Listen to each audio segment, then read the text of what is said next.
Hey, what's going on, guys? I'm here in the car at Floyd Hill.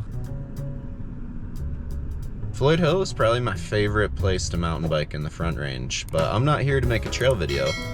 Today, I'm here to make a video on how to look faster using neutral density filters. So neutral density filters are like little sunglasses for your GoPro, and what that allows you to do is lower the shutter speed on your camera. The shutter speed is basically how long is the camera open for a given picture. So a video is just a bunch of pictures, right? And you have to take that picture for a certain amount of time, and that determines how much light gets into the camera. So using a neutral density filter allows you to keep the camera on for a longer amount of time. And what that does is it blurs the side of the trail and the trail beneath you while keeping your bike in frame. And if you've ever watched Star Wars, you know that when things are blurring beside you, you're going pretty fast. So a neutral density filter makes it look like you're going faster, and it just looks better. So I'm gonna be trying these neutral density filters out. It comes in a kit of 4. So basically I'll bring these 4 neutral density filters up to the top of the mountain. I will configure my camera so it's got like the right frame rate and everything, and then I'll drop in.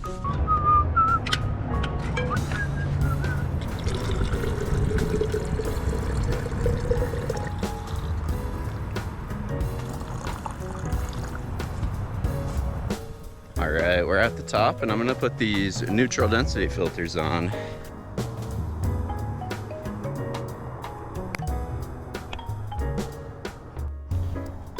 So I actually have the lens off the GoPro right now. Here's the standard lens, obviously it's clear, and then here's the neutral density lens.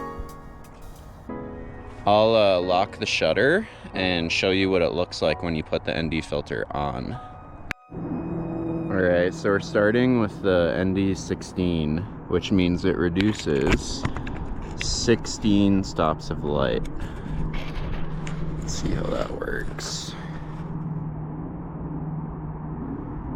You know, I think the 16 might be the one. And sorry, it wasn't 16 stops of light. It was, I don't know what it is. I'll look it up when I get home. It reduces more light than an 8. I'm gonna try the 32 just out of curiosity. Take the 16 off. And then... Alright, so we got the 32 on, and it actually looks a little dark, so we're going to try the 16 again. Okay, so I have the max ISO at 400. I got my lenses back in here. Cool little case. And then I'm just going to put it in my pocket here. Love these Zoic Ether shorts. They're like my favorite biking shorts ever. I think I'm going to ask for a second pair for Christmas or something. But yeah, we're ready to go. Floyd Hill, baby. Alright, we made some friends and we're dropping into the sluice trail. Might try to hit the diving board today because this guy says he wants to. And I don't know, it's like an 8-10 foot drop. Kind of scary. Oh, slipped pedal. I love this feature off to the right here. I think it's called Puff the Magic Dragon.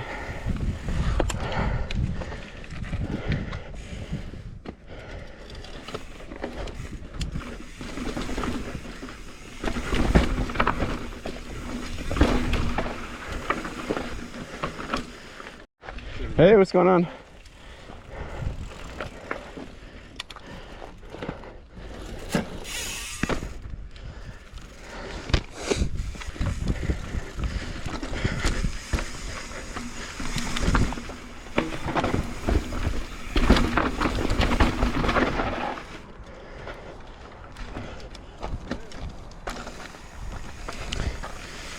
All right, so we're gonna send this drop for a 3rd time.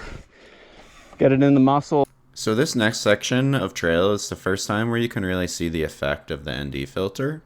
After I do this drop again, I'm going to pick up some speed after it and look for the blurring off to the side of the trail and under the trail.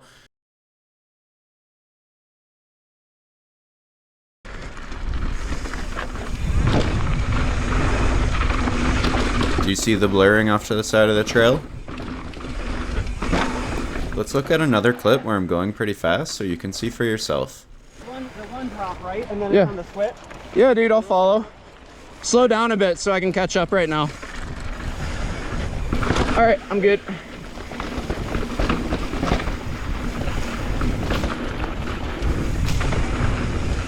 Yeah.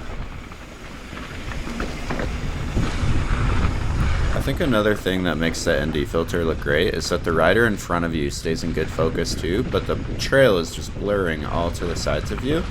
It really heightens the feeling of you being in the bike, and for the viewer can make it feel more like they're along for the ride. Side note, this is maybe the most fun, flowy section of Floyd Hill. Really, really fun.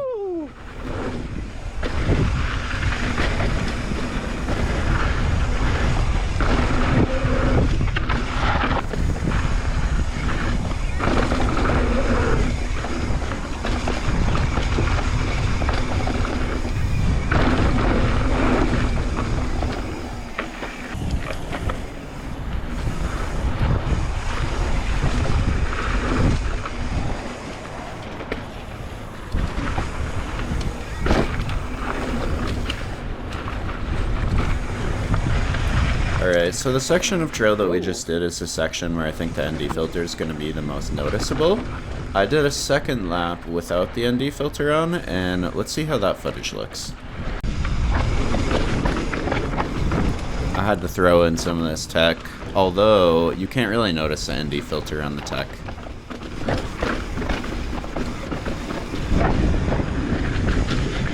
You have to be going like, say, 10 miles an hour to really notice the effect of the ND filter. So right here, it would look a lot better, or at least a lot smoother in my opinion, on the ND filter.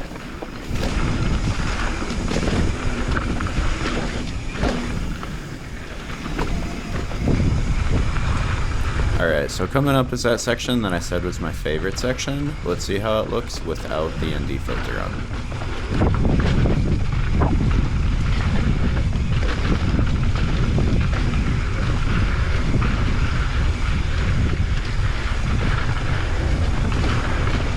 My sort of biased opinion of the footage is that it looks a lot slower.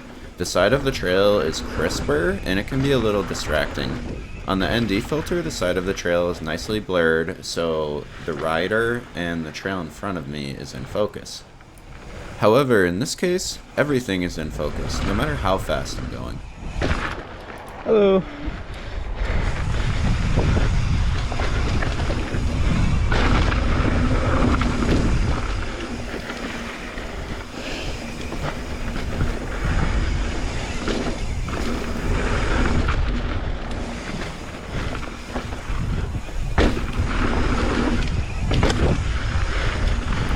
Let's look at that section one more time, but with the ND filter on.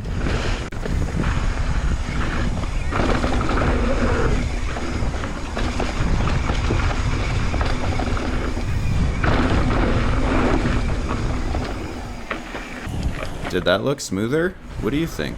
Let me know in the comments. Now that we've done that comparison, let's look at a side-by-side comparison. Quick note, I don't have two cameras and a rig to mount both cameras on so I can get perfect side-by-side footage at the same instance in time. Whoa. What I did instead was I just overlaid the two clips together, matched them up roughly, and what you want to look at is simply the side of the trail. What I mean by that is, does the side of the trail look blurry? How fast does it look like I'm going? Pay attention to these things on each side. I didn't do any cropping or any perspective distortion, I just slid the image over a little bit for each picture. Again, I think the ND filter looks blurrier, the bike and the rider in front of me are in focus, and the side of the trail is out of focus. That's what you want to see. Ew! To conclude, ND filters work by allowing you to run a more open shutter speed on your camera because they make the camera see darker. They're like sunglasses for your camera. What this more open shutter does is it keeps the image open for a longer time on the camera, so the sides of the trail start to blur, but whatever's in front of the camera and moving at the same speed as the camera stays in focus. This means that you, the rider, stays in focus, and the trail in the distance stays in focus, but the trail under you and to the sides of you is very blurred. This makes it look like you're going faster and gives a more natural look. It can make the viewer feel more like they're in the seat of your bike than they're simply watching someone else mountain bike. In my opinion, I really like the ND filter. I think it gives the footage a more natural, in the bike look, and I'll definitely be using ND filters more on my first person rides. What do you think? Let me know in the comments below. Also, if you enjoyed this video, please consider helping out the channel by liking and subscribing. It costs you nothing, and it helps me out a ton. Peace.